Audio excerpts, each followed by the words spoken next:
Hello everyone, this is Ghang Lee, one of the project leaders of the IDM Toolkit project.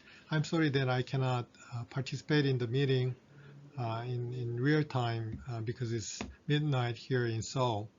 I'm going to introduce the IDM Toolkit project and will update you on the status of the project. I'll talk about what IDM is. Um, in 1970s, there was less than a handful of CAD software applications. In the 1970s, data exchange between even a small number of CAD applications was a headache, and it took a lot of time to develop translators between them.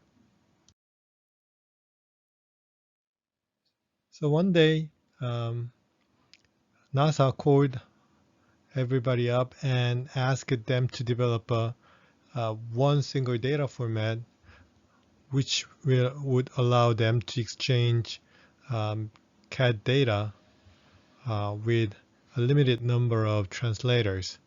And the format became IGES, Initial Graphics Exchange Specifications. As its name represents, IGES focused only on the graphic aspects of information. VDAFS is also format that was used to exchange graphic information. But people soon realized that they also needed to exchange object definitions with the growth of object-oriented programming and parametric and feature-based modeling systems in the 1980s. So they started something called PDES, Product Data Exchange Specification. So as you can see, the name specification came from IGES, the Initial Graphics Exchange Specification.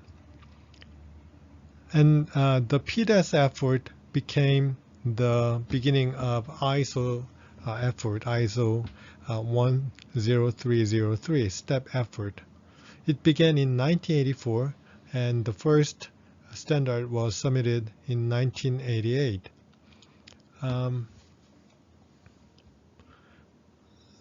Just like us, they learned that there cannot be one single data format to support all different use cases, and they referred the different use cases as application protocols, APs.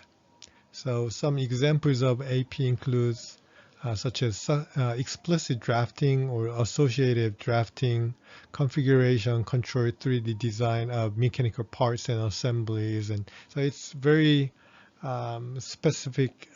It focuses on very specific use cases.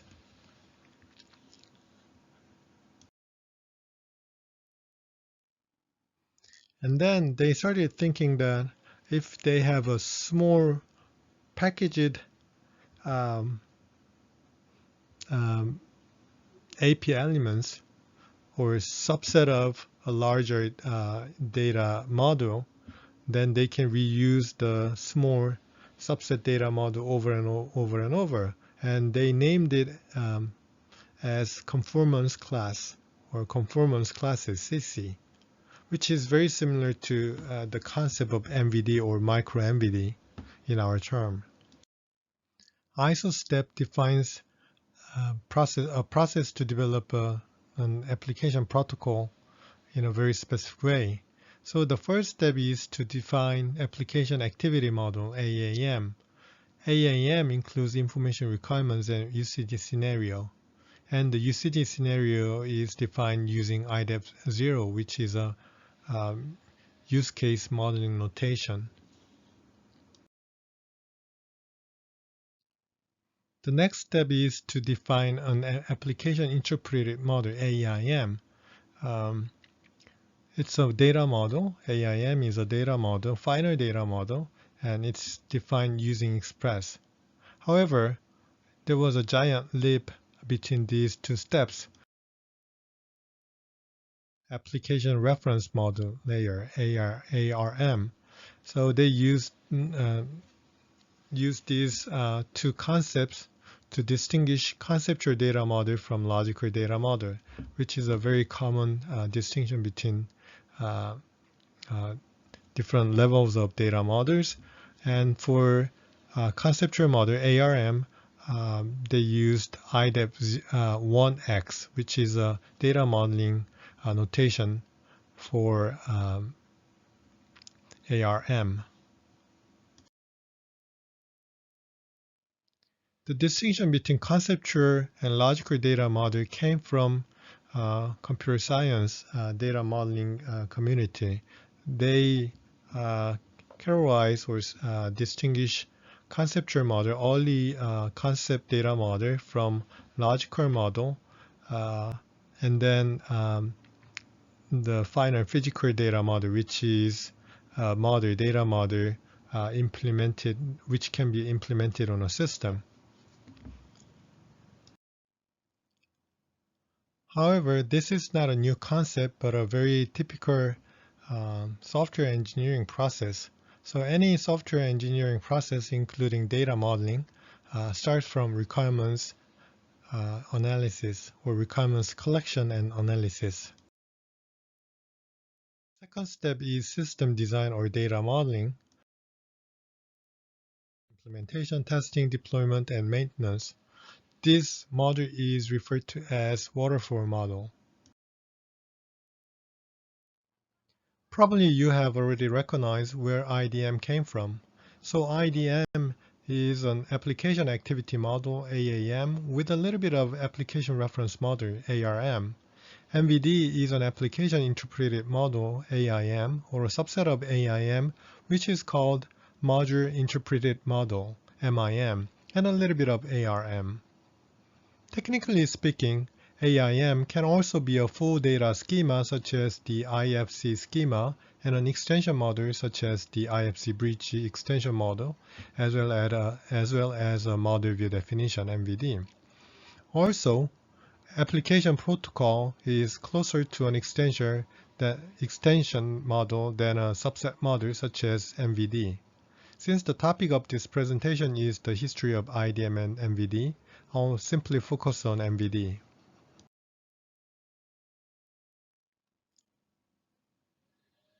So in Information Delivery Manual, Exchange Information Requirements is referred to as ER, and usage scenario or use cases is referred to as UC, and process map is referred to as PM. And it uses BPMN as a standard process map annotation. And for data modeling, model view definition, it's still expresses the standard modeling language, although Building Smart International is thinking about changing the standard data modeling language to XML-based languages. The term model view definition or model view came from data modeling community. So let's say that we have, let me give you an example. Let's say that we have a cost estimation database from 1950 to 2018. And we can take a look at the entire data set, but let's say that we are only interested in a data set in 1996. Then we call this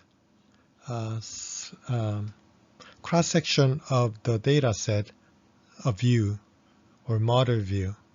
So model view definition is the schema that represents this view.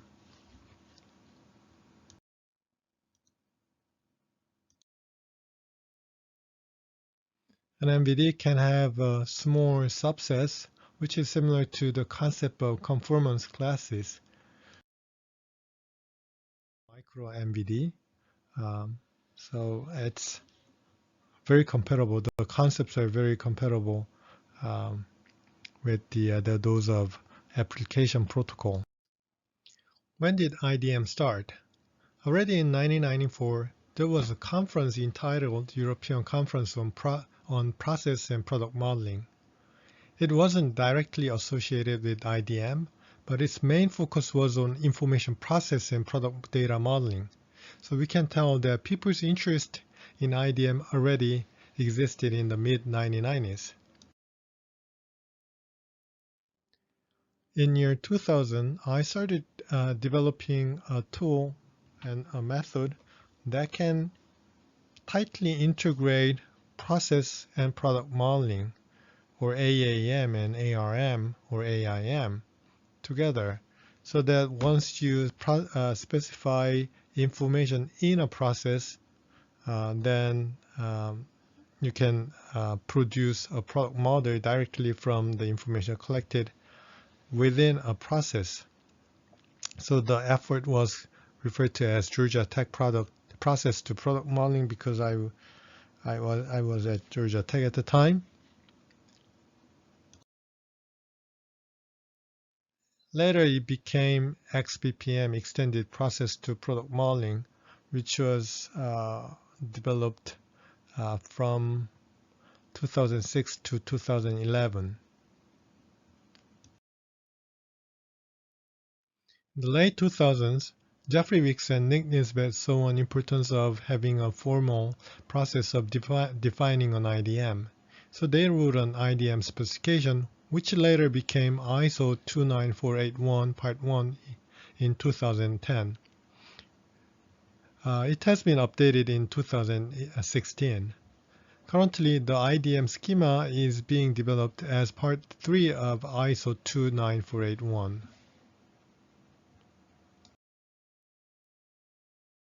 Although we had a standard way of defining an IDM, what was lacking was a standard data schema which could allow us to specify IDM specifications in a machine-readable format. We wanted IDM specifications, including use case definitions and exchange requirement specifications, in a machine-readable format so that we could share, exchange, reuse, and repurpose them with minor efforts.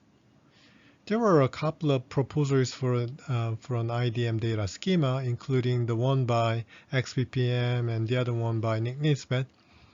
But they were for a proof of concept and far from a standard, which the entire industry can accept and use. To develop a standard IDM schema and a tool to support the IDM schema, Mark Baldwin and I proposed the IDM Configurator project in 2016, which later became the IDM Toolkit project. Through 3 years of efforts, the IDM Configurator project created an interest among the Building Smart International group, and we proposed a new or extended proposal, which is called IDM Toolkit project. And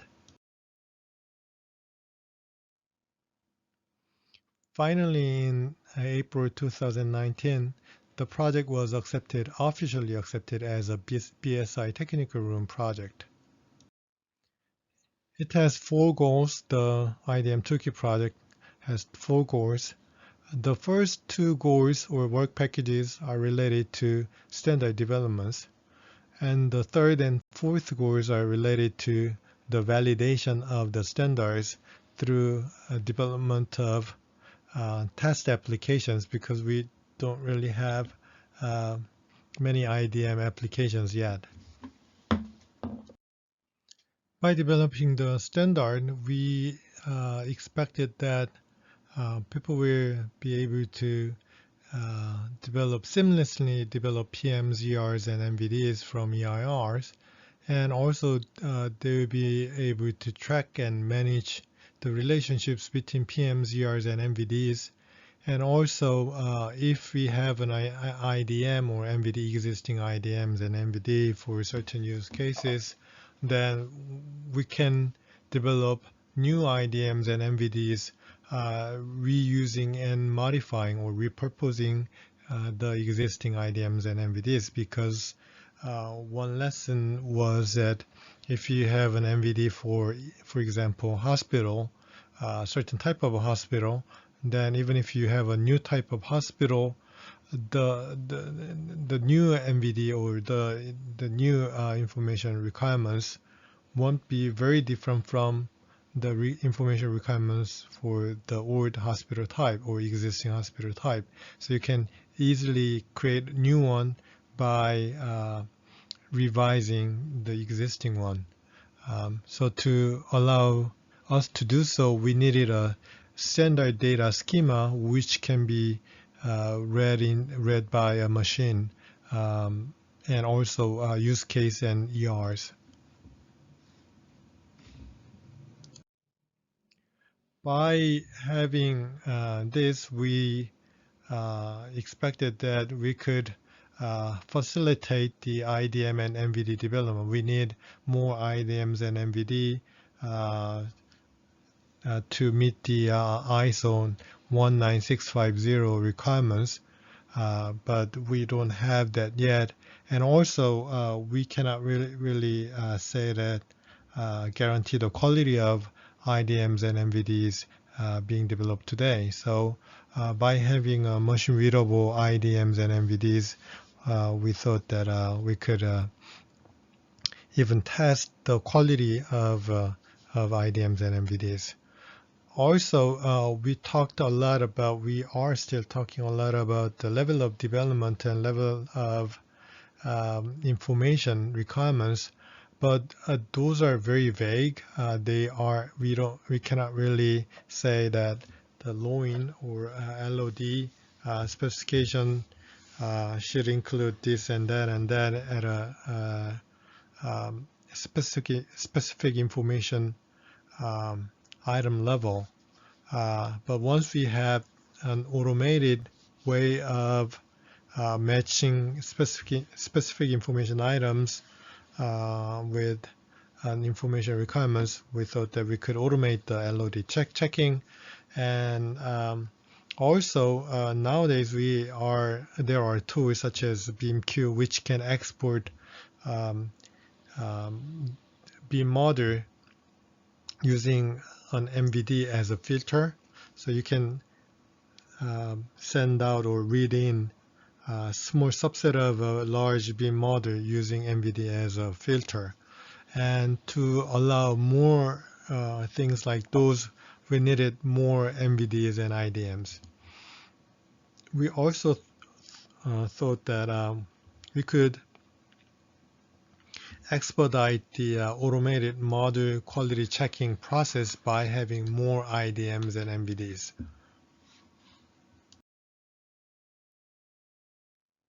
We released the first draft of the IDM schema in January 2020.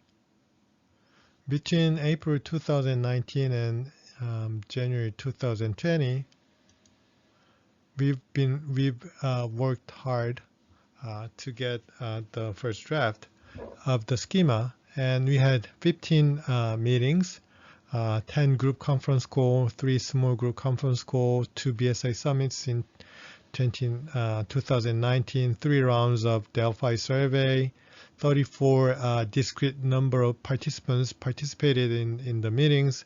We had 16 discrete number of countries involved in this effort, and we produced, Janssen team produced more than 23 documents, including meeting minutes, major presentation files, and more. But even 23 does not include the subsidiary materials and references that we produced.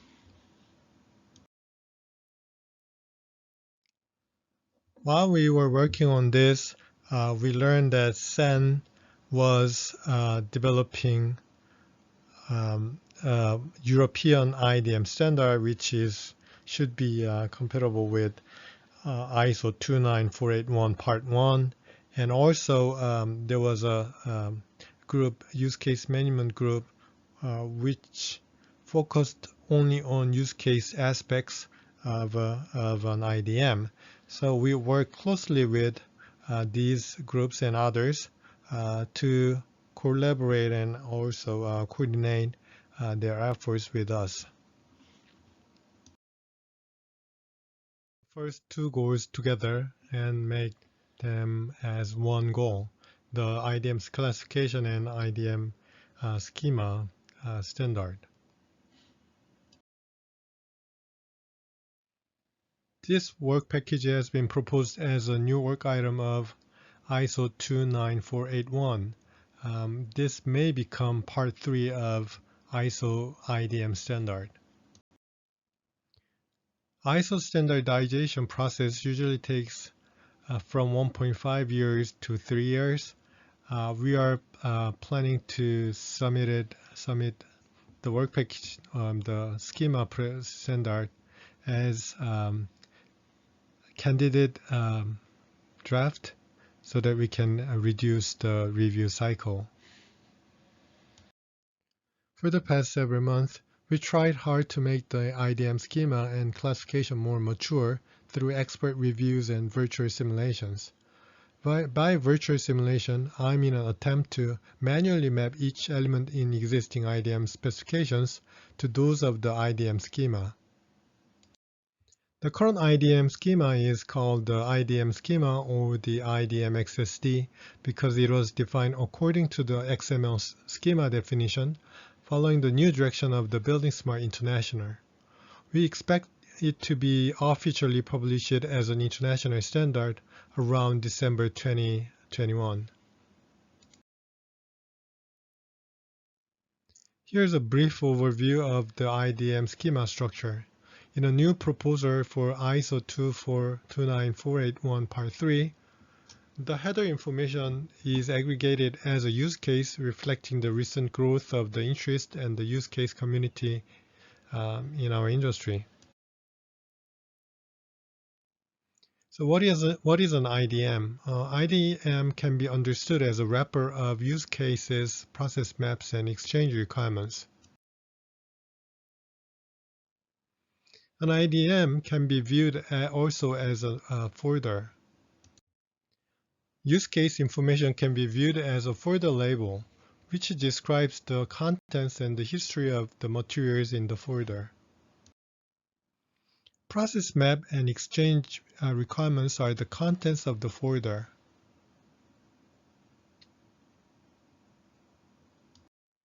In the latest version of the IDM schema, the relationships I just described are represented in this way. It looks a little different, but it's the same thing as what I have just described. More detailed explanations on the relations between IDM elements can be found in this YouTube. Let's take a look at some of the examples of how the IDM schema can be used to transform a use case specification and an exchange requirement specification into a machine-readable format. Here's the use case element with all the attributes represented in class diagram. I'll demonstrate how items in a use case specification can be mapped to this data structure. Here's an example from the use case management group. The specification type, short name, long name, unique identifier can be mapped to the items in the spec ID element.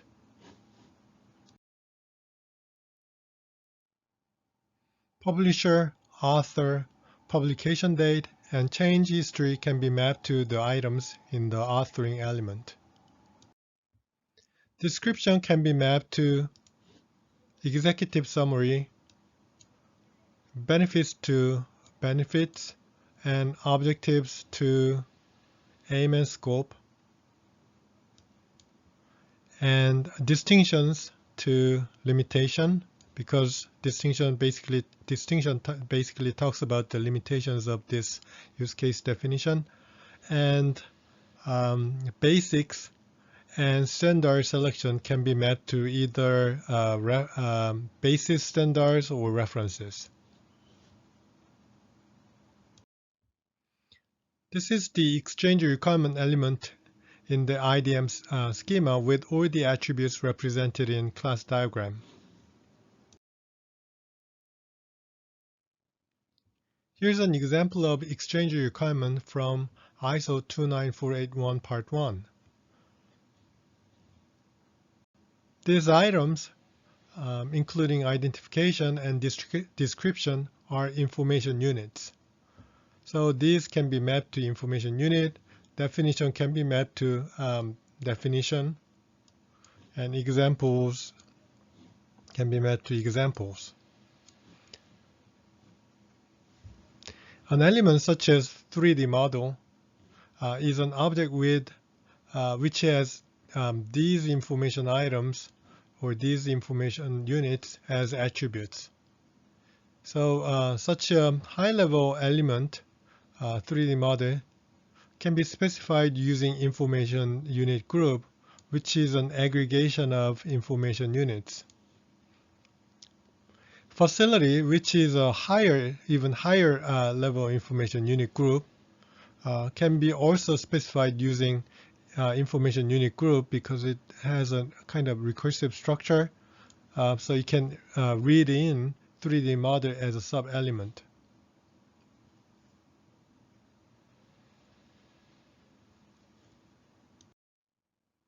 Here's another example of exchange requirement from the IFC bridge group. Here, name and the other elements are information units.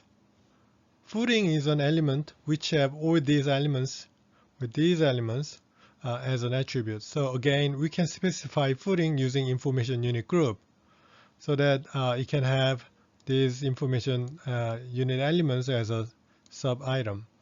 This description can be mapped to definition, and this image example can be mapped to the examples. However, the current version of schema does not support an image as an example. We'll revise the schema so that it can also support graphical examples in the future. This is it for the presentation. Thank you for your attention.